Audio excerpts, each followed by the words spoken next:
नमस्कार.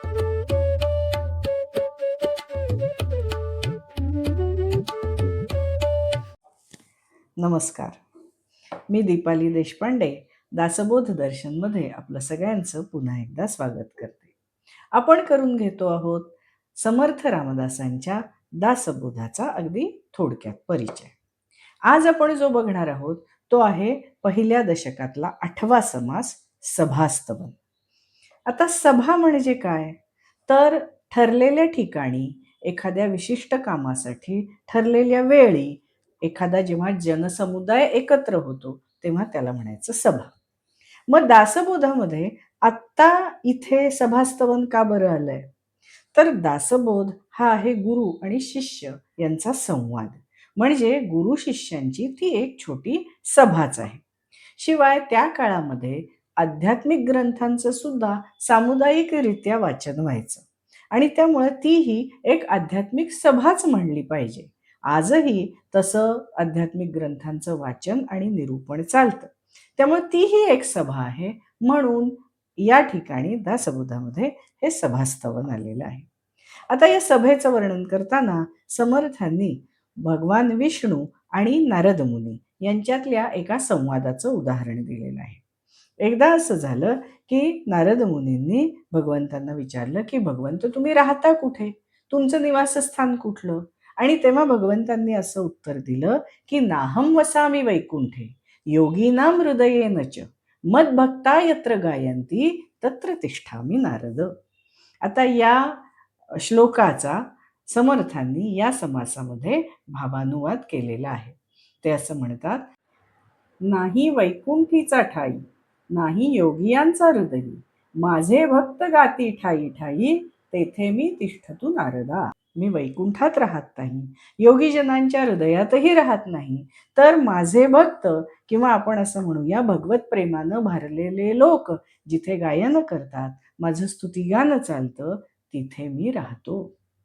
समर्थ या समासामध्ये ज्याला सभा म्हणतात ती म्हणजे अशी आध्यात्मिक सांस्कृतिक सभा. या सभांना भगवंत सुद्धा उपस्थित असतात. अशा सभेमध्ये काय होतं तर प्रेमळ भक्तांची गायने, भगवत कथा हरी कीर्तने, वेद व्याख्यान पुराण श्रवणे जेथे निरंतर. जिथं निरंतर म्हणजे सतत भजन कीर्तन चालतं, वेदपुराणं ऐकली जातात, सात्विक गायन वादन चालतं, अशी ही सभा असते. या सभेमध्ये आणखी काय होतं तर परमेश्वराचे गुणानुवाद, नाना निरूपणाचे संवाद, अध्यात्मविद्या भेदाभेद मथन जेथे. परमेश्वराच्या गुणांची कीर्तीची तिथे चर्चा चालते, आध्यात्मिक विषयांवर वादविवाद होतात, सतत एक विचार मंथन चालतं. एखादं संगीत किंवा नृत्य संमेलन असावं किंवा एखादा कला महोत्सव असावा, त्याच्यामध्ये चर्चा व्हाव्यात, वादविवाद व्हावेत, विचारमंथन व्हावं आणि त्याचा सगळ्यांनी आकंठ लाभ घ्यावा, असंच या सभांचं स्वरूप असतं. अशा सभा भगवंतालाही अतिशय प्रिय असतात. म्हणून या सभेचं स्तवन समर्थांनीही केलेलं आहे. या सभांना कोण कोण उपस्थित असतं तर भक्त, प्रेमळ, भाविक, सभ्य, सखोल, सात्विक, रम्य, रसाळ, गायक, निष्ठावंत असे लोक असतात. आणखीन कोण कोण असतं तर संत, सज्जन, विद्वज्जन, वेदज्ञ, शास्त्रज्ञ, महाजन, प्रबुद्ध, सर्वज्ञ, समाधान, विमळ करते. अशी वेगवेगळ्या क्षेत्रातली, समाजातल्या वेगवेगळ्या स्तरातली अशी अत्यंत विद्वान अशी मंडळी या सभा संमेलनांना उपस्थित असतात. ते त्याच्यामध्ये सहभागी असतात. अनेक स्त्री पुरुष याच्यामध्ये भाग घेतात. ते एकत्र जमतात, विचारांची देवाणघेवाण होते आणि जनसामान्यांना सुद्धा यात सामील करून घेतलं जातं. त्यामुळे काय होतं तर जेथे श्रवणाचा उपाये आणि परमार्थ समुदाये तेथे जनासी तरुणोपाये सहजची होये. यातून लोकांना चांगलं काय, वाईट काय, योग्य काय, अयोग्य काय, श्रेष्ठ काय, कनिष्ठ काय या सगळ्याचं ज्ञान होतं. त्यांच्या शंका दूर होतात. त्यांचे संदेह दूर होतात आणि त्यातून जनजागृती होते. अशा सभांना म्हणूनच समर्थांनी खूप महत्त्व दिलेलं आहे.